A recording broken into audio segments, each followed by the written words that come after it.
How to get p-value less than 0.05 in biological research. Chapter 16. What if you still get p more than 0.05? What do you do if you've tried all these methods and still get p more than 0.05? There are several possibilities to consider.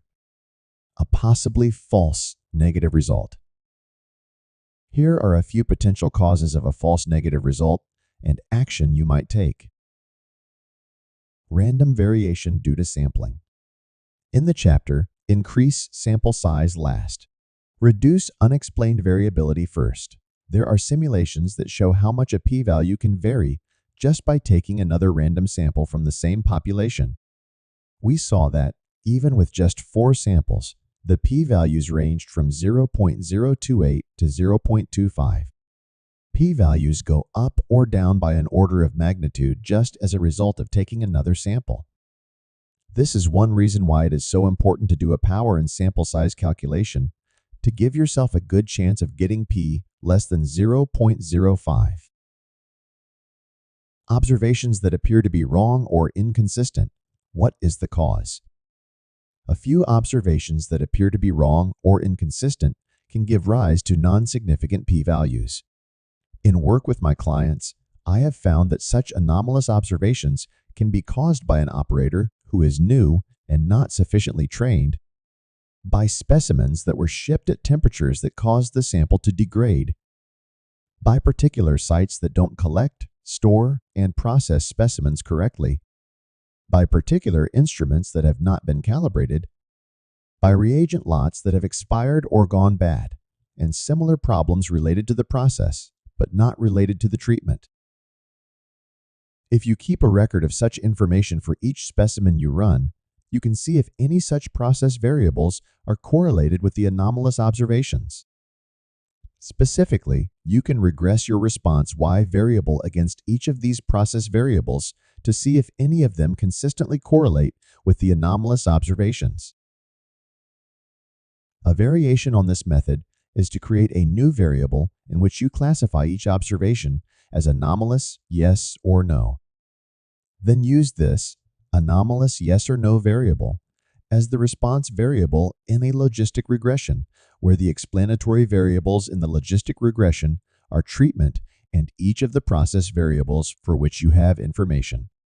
In the regression models, you usually want to either 1. Include treatment group as an explanatory variable, or 2. Do the analyses separately for each treatment group. I suggest including treatment group as an explanatory variable, as this avoids reducing the number of observations in the analysis. Non-inferiority rather than superiority. Particularly in medical studies, if a new intervention has fewer safety problems than an existing intervention, it may be sufficient to show that the new intervention is not worse than the existing intervention with respect to the efficacy.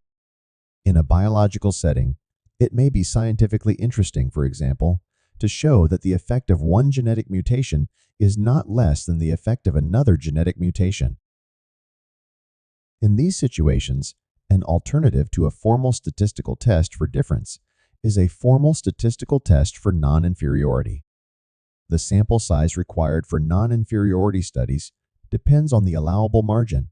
How much worse can the new treatment be and still be considered non-inferior?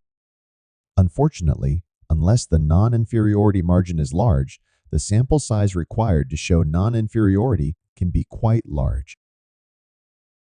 The treatment effect is in the extremes rather than in the means, quantile regression. In some cases, the effect of a treatment is not to create a difference between the means or medians of two groups, but rather to create a difference in the more extreme values. For example, suppose an intervention is designed to prevent preterm births. As preterm births are generally less than 10% of births, the intervention may have little effect on the mean or median gestational age at birth. But an intervention might have a large effect on the shortest 5% of gestational age at birth, premature babies. In such situations, one method of analysis is to test for a difference only among the subgroup of babies who make up the shortest 5% of gestational ages at birth. This can be done by explicitly separating out the subjects in the shortest 5% in each treatment group. An alternative method is quantile regression, which tests for differences at different quantiles, percentiles, of the response variable, where the quantiles could be the 5th percentile, the 50th percentile, median, or another percentile of interest. See the R-Package Quant Reg for examples and code. A true negative result. It may be that the treatment really doesn't have the effect size that you hoped for or doesn't have any effect at all. If that is true, it can still be helpful to other researchers if you include this information in your final report. Show that the sample size and power were sufficient to detect a scientifically or medically interesting effect size. Surprisingly, many published negative results actually have insufficient sample size and power. For example, studies sometimes include only those patients available at the particular clinic where the physician or investigator works and are underpowered right from the start. Describe the covariates that you included in the model, along with their effect sizes, p-values, and standard deviation within treatment groups from your analyses. Reporting the standard deviation within treatment groups can be quite helpful to other researchers working in your field when they need to do power and sample size calculations. Report the adjusted R-squared, which is the proportion of variance in the response that is explained by the model. The adjusted R-squared is between 0 and 1. If it is much below 1, it indicates that there is a lot of unexplained variability and that future work would likely benefit from trying to identify and reduce those sources of variability. Describe alternative analyses that you performed, such as rank-based analyses, analyses excluding highly correlated covariates, tests for interactions, or other analyses that demonstrate a thorough examination of the data. After that, it may be time to move on to another research question.